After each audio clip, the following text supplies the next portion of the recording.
Muy bien, abrimos este bloque en Zona Crítica. Le damos la bienvenida al doctor Juan Lewis, ministro de Justicia y Derechos Humanos en la provincia de Santa Fe. Doctor Lewis, gracias por haber venido. No hay de qué. ¿Qué tal? Muy bien. Por estos días, ayer precisamente, ayer miércoles, se convocó una vez más la mesa de diálogo entre distintos sectores del Poder Judicial en la provincia de Santa Fe y del Poder Ejecutivo también, en el marco de encauzar y poner en práctica, en marcha, el nuevo sistema de enjuiciamiento penal, ¿no?, en la provincia. ¿Estamos muy lejos de tener plena vigencia este nuevo sistema, doctor? No, en absoluto. Quería apuntar una cosita ¿Cómo no? ahí. La mesa de diálogo convoca a muchos más sectores, convoca a todos aquellos que tienen responsabilidades en este proceso de implementación de la reforma procesal penal. No solamente sectores del Poder Judicial están convocados, sino que también concurren los colegios de abogados, colegios de magistrados. Los colegios de abogados concurren incluso de varias circunscripciones, colegios de magistrados, las universidades y estas dos nuevas instituciones implicadas por la reforma, que incluso en la mesa de diálogo de ayer tuvieron una actuación relevante por lo que era el orden del día, que son el Servicio Público Provincial de la Defensa Penal y el Ministerio Público de la Acusación. Así que sí, efectivamente se realizó una reunión más de la mesa de diálogo. Acá lo que me interesa por ahí apuntar es que todo el proceso de reforma adquirió una velocidad y un dinamismo impresionante desde que se encontró este mecanismo que nos reúne por ahí a todos estos actores y vienen dándose los consensos necesarios para que la cosa avance. Las reuniones no son tranquilas, son a veces bastante acaloradas, subidas de tono, porque, bueno, digamos, cada uno conoce cuáles son sus responsabilidades, sus posibilidades del órgano o la institución que representa, y por eso, bueno, trata de ahí poner en claro, digamos, qué es lo que puede dar, qué es lo que puede hacer, pero una vez que se armonizan todas estas cosas, surgen estos consensos que están haciendo avanzar este proceso de una manera rapidísima. En cuanto a los plazos, bueno, ustedes saben que yo, desgraciadamente, para desgracia de los periodistas, de la ansiedad del periodismo, no puedo dar una fecha precisa, claro, pero sí hemos conseguido, incluso dentro de esta misma mesa, con este mecanismo,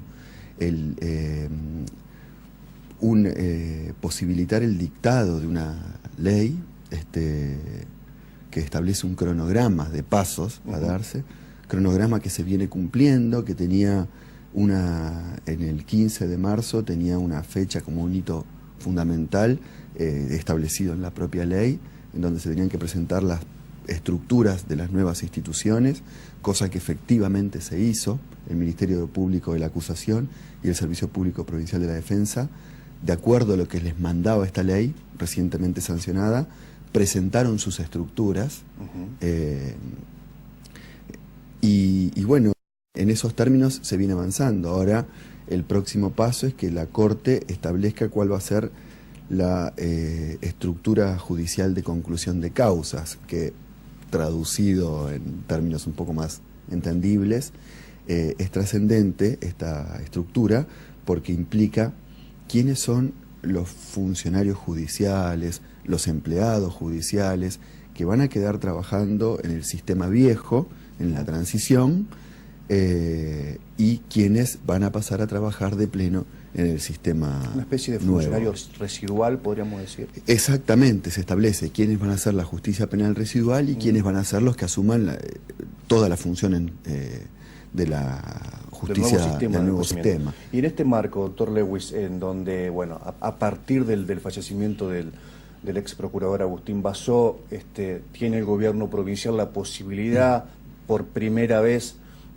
de proponer un nombre para ese cargo que sea relevado por el conjunto de la sociedad, por las organizaciones que representan a distintos nichos o sectores de la sociedad. En este marco le planteaba hubo una sugerencia del defensor oficial Gabriel Ganón, presentado, según tengo entendido, en la misma mesa de diálogo, y que lo va a hacer también en la legislatura, pidiendo el vaciamiento total, digamos, de esa figura del procurador, entendiendo Ganón, también en términos muy llanos y generales, que está salvada, ¿no?, esta garantía, ¿no?, del Ministerio Público Fiscal, de la acusación, a través justamente de la figura de Julio de Olazábal. ¿Cree usted, doctor Lewis, que el cargo de procurador es absolutamente necesario en este nuevo sistema que encara la provincia de Santa Fe? Por supuesto que sí. El procurador es cierto, Ganón planteó esta cuestión en la mesa de diálogo. Él ya unos días antes lo había introducido en el orden del día porque tiene un proyecto en este sentido. El proyecto tuvo un pequeño debate, pero no se llegó a ninguna conclusión porque la mayoría de los asistentes no lo conocían. Entonces quedó para la próxima mesa de diálogo tomar alguna determinación al respecto. De todos modos, en este eliminar debate que hubo, no fue recibido con mucho beneplácito por los allí presentes. No es que hay un rechazo, pero en líneas generales y sin perjuicio de una mayor estudio o investigación de este proyecto, tanto a mí como a algunos otros participantes nos parecía que no era oportuno, ni procedente, ni pertinente. Para el Procurador General, integra la Corte, es una figura que está prevista en la Constitución, es decir, nosotros mal haríamos con hacer ingeniería social tratando de desconocer, aunque sea por omisión, figuras que están previstas en la Constitución,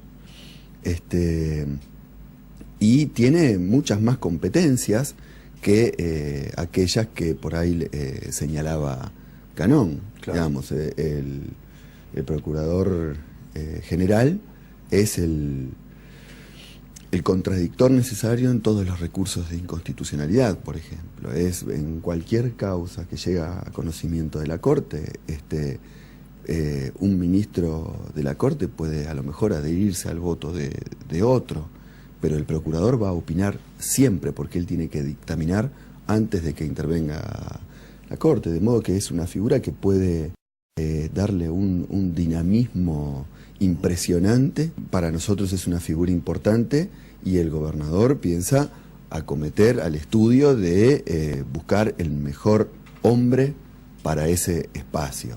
La provincia de Santa Fe, en la gestión anterior, en la gestión también socialista, avanzó mucho en relación a crear un registro de objetores de conciencia dentro de la salud pública.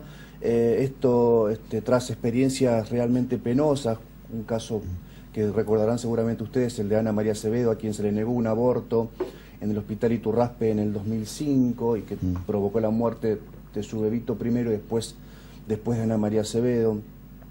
La provincia empezó a implementar un protocolo de actuación en caso de tener que ejecutar o tener que practicar un aborto alcanzado por la ley. Tras el fallo de la Corte Suprema de Justicia a nivel nacional, digamos, se pone blanco sobre negro, ¿no? Se aclara definitivamente cuáles son los abortos que no pueden ser llevados a la justicia, sobre todo aquellos que tienen que ver con las mujeres que fueron violadas, ¿no? Seguramente usted, antes de ser ministro, fue un integrante de la academia, sigue siendo docente incluso. Sí, ahora. Sí. ¿Cómo lo vio? Como una verdadera posición, ¿no? Frente a una problemática que tenía grises, ¿no? Sí, el ministro Lorenzetti hizo una aclaración de que ese fallo de la Corte no estaba sentando una postura general, etcétera, pero también es cierto y es importante pensar que los fallos de la Corte Suprema de Justicia de la Nación tienen una autoridad moral que es menester que los tribunales inferiores respeten, por un lado, por la calidad que tiene un fallo como este y la composición actual de nuestra Corte Suprema de Justicia de la Nación. Y por otro lado también por cuestiones institucionales, ¿no es cierto? Es importante dar previsibilidad y seguridad jurídica a la gente. A mí este fallo me parece importantísimo para despejar muchas dudas que por cuestiones por ahí ideológicas o de convicciones que pueden ser muy respetables, pero que no obstante eso no se condicen con la letra de la ley. El fallo lo que hace es justamente establecer, rechazar una interpretación un tanto amañada que se venía haciendo del artículo del Código Penal que establece cuáles son los abortos no punibles, en donde muchas veces los médicos recurrían al Poder Judicial dilatando los tiempos hasta hacer casi ilusorio el derecho que tenía, exacto, de interrumpir el embarazo que tenía una persona determinada. Bueno, acá lo que se establece es justamente que no es necesario concurrir al Poder Judicial, que hay situaciones en las que claramente se puede proceder a interrumpir el embarazo, como el caso de esta chica, ¿no es cierto?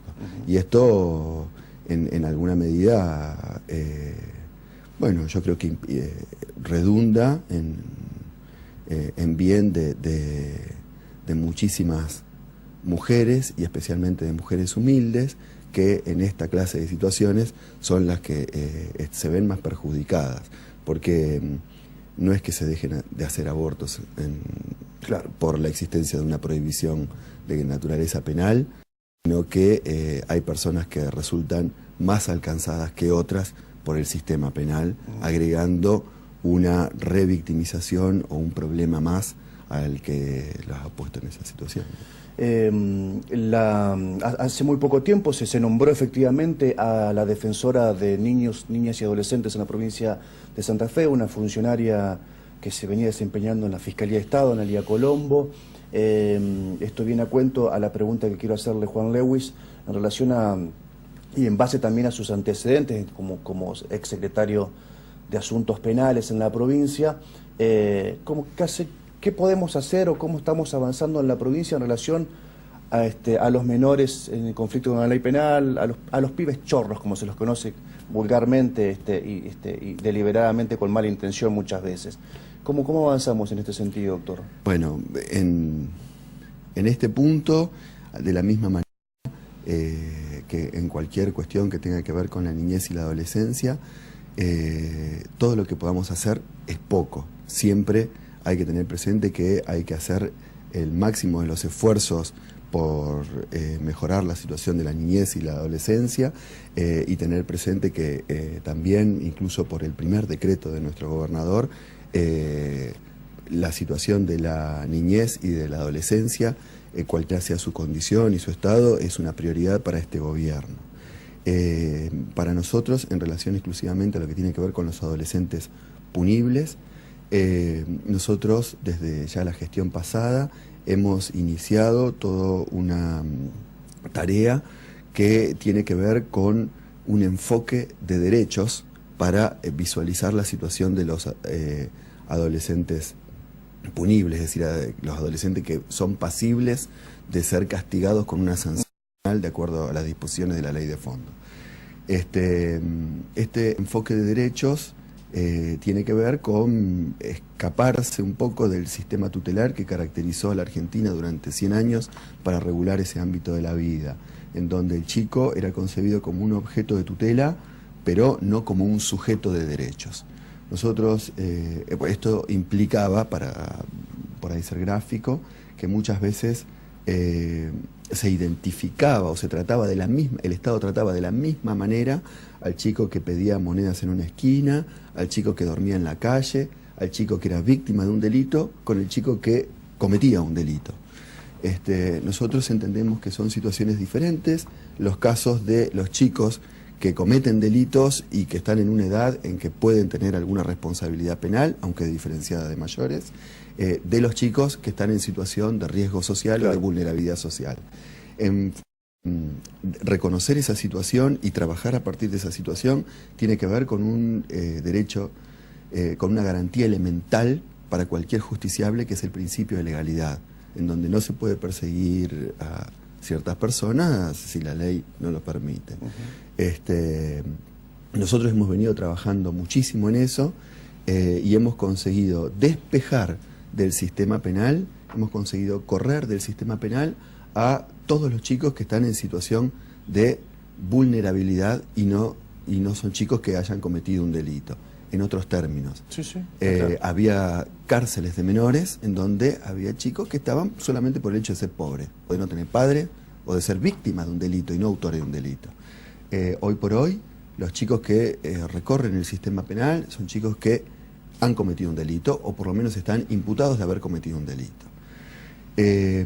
Pero en este punto también hay que hacer una distinción adicional. En esto yo lo digo con cierto orgullo porque somos una de las pocas provincias, una de las pocas jurisdicciones del país que han hecho esto de manera tan tajante y que pueden decir esto, ¿no es cierto? Que acá estamos embarcados en respetar los derechos de los jóvenes acusados de cometer delitos a rajatabla. Pero también, aún a los chicos que están imputados de cometer un delito, hay que hacer una distinción adicional. Para nosotros es importantísimo que cuando un chico comete un delito, el Estado tenga una reacción, que no quede inerme o que tenga estas reacciones así intrascendentes o poco vigorosas, ¿no es cierto? Para nosotros es muy importante que el Estado reaccione, que el Estado haga algo. Ahora, que el Estado reaccione no significa que tenga que reaccionar de la misma manera con que se reacciona con un delincuente adulto. Estado reaccionario no significa que sea un Estado reaccionario, de alguna manera. También, está bueno el juego de palabras. Lo que implica la creación de un sistema penal juvenil es que el joven tiene que asumir su responsabilidad por haber cometido una infracción, por haber cometido un delito, que hay que aplicarle una sanción a ese joven, pero esta sanción no tiene que ser de las mismas características que en el sistema penal de adultos, justamente porque las personas son diferentes. Un adolescente es una persona en desarrollo y consecuentemente hay que tener una sanción proporcionada a su calidad de persona en desarrollo.